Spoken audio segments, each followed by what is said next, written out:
from the floor. Thank you very much, Prime Minister.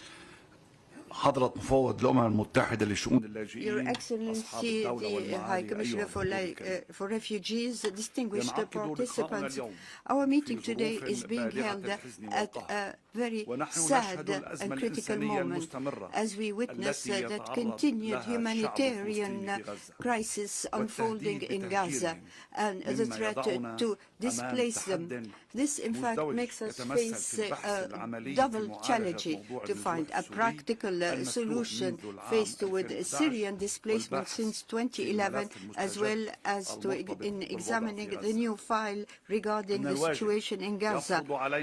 We are duty-bound to seek to cease the killing and displacement which has never been witnessed before.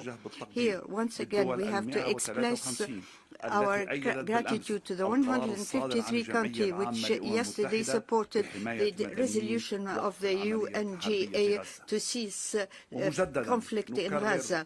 Once again, we reiterate our firm support for the Palestinian people and its right to self-determination.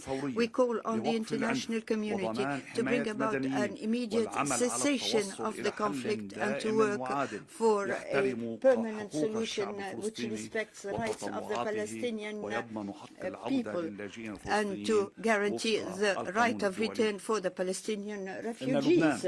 Lebanon, which is a host to thousands of Palestinian brethren since their displacement in 75 years, and which has always defended the Palestinian cause and has shared with the Palestinian brethren our limited resources. We call for an immediate solution to this conflict. It is the key to the solution of all the crises in the region. This continued conflict without a solution will in fact lead us down a series of conflicts whose impact cannot be measured.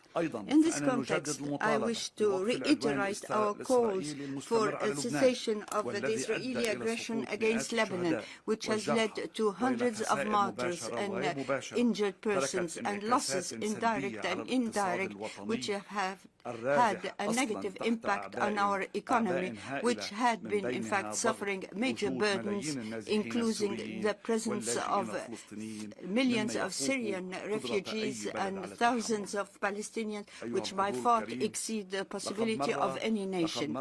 Dear colleagues, more than 13 years have passed since the crisis, and this has had its impact on Lebanon, namely the presence of 1.5 million Syrian refugees. This has also led to increased births. Therefore, we wish to point out that this volume, in fact, exceeds our very capacity and, in fact, undermines the very sensitive social construct of our country. It has led to an increase in crimes and prison crowding. All this, in fact, exceeds the ability of the Lebanese authorities. The competition for the limited workplaces has also affected the security situation. What, in fact, increases our concern is the continued flow of Syrian refugees through uncontrolled channels. And these new refugees are from the younger generations. Our armed forces are striving to put an end to this illegal migration. Its very presence is endangering our own presence and affecting directly or indirectly the very structure of Lebanese society.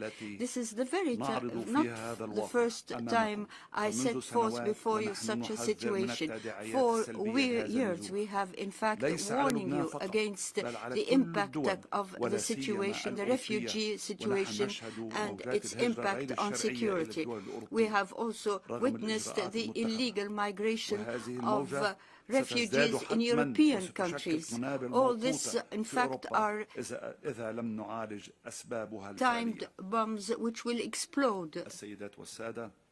يختلف اللبنانيون على الكثير من الملفات Many of the Lebanese are facing many issues. However, they're united in one voice to call upon the international community to end the problem of the displaced and ask them to help the situation.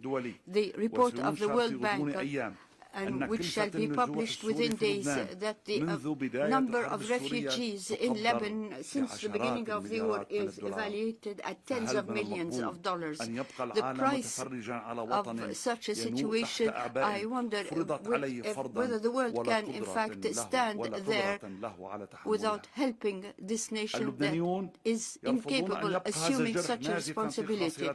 Lebanon cannot accept this bleeding wound.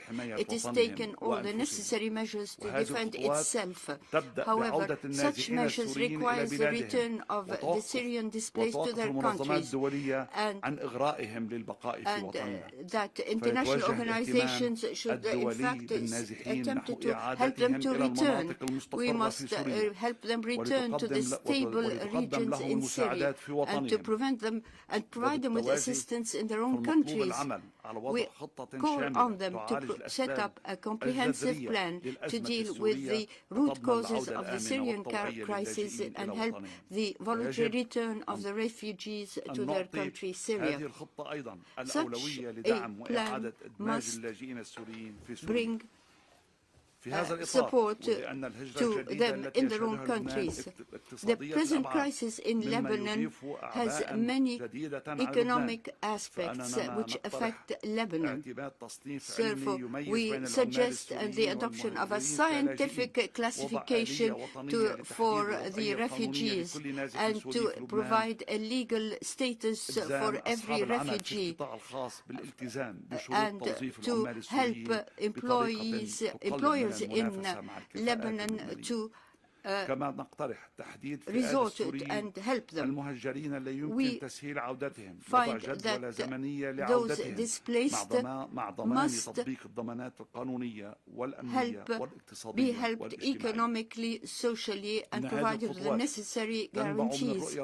This is based on the national vision of a government and the situation of our country.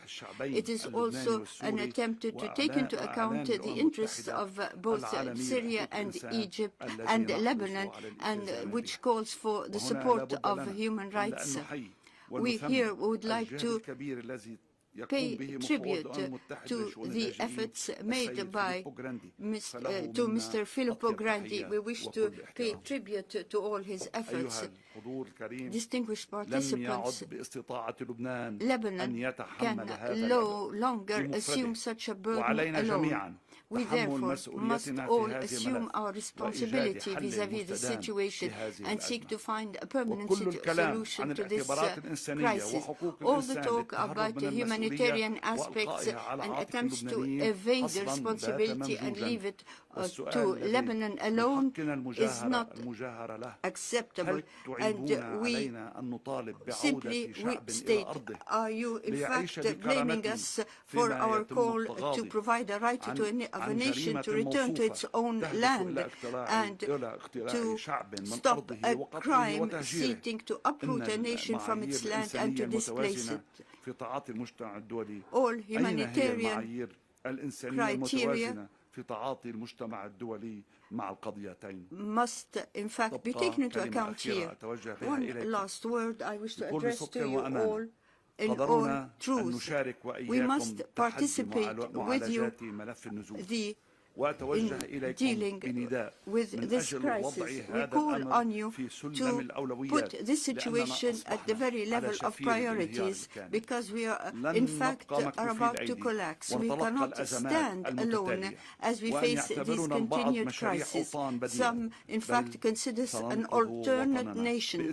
We shall in fact take care of our own nation. We shall in fact stand as on our own country, because we have a right to live in our own nation in pride and dignity. Thank you.